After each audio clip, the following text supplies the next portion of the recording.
let's say you're this guy.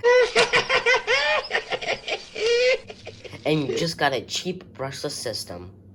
But then you're hearing this noise.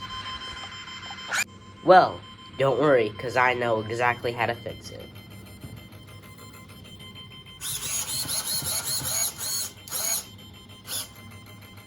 First thing you do, you unplug it.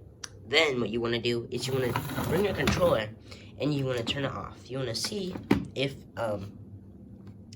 so this is your throttle trim. You want to position this in different spots to see if the car will stop making that beeping noise. Now you just gotta plug it in and you gotta find out exactly what position of the throttle trim will make that noise stop going, because what it's saying is, oh, you're trying to program? Okay, so that beeping noise is in programming mode, and you don't want that. You just want to go. I mean, you don't have to program it if you want to. I mean, you can if you want to, but it's not really necessary. Now you get your car, and you see, I have the Goolrc ESC. This is a different can motor. I have the motor that comes with it right here. And it's a Goolrc one. Thankfully, it didn't get damaged, but I've had one of these ESCs burn out. I accidentally ordered 2 of these ESCs and motor combos. So I have 2 motors, 2 ESCs, but one of them is burnt out. But, so you have your thing.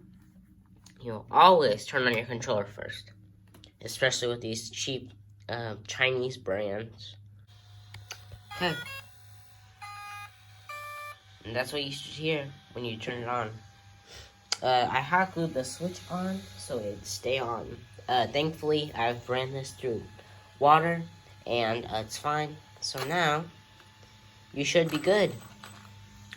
And if that didn't work for you, when you try to power it on, like hold the trigger in different positions, and hopefully that will work. If not, you're going to have to fully recalibrate your ESC by holding full trigger, full reverse, and then turn off your car as you're in full reverse.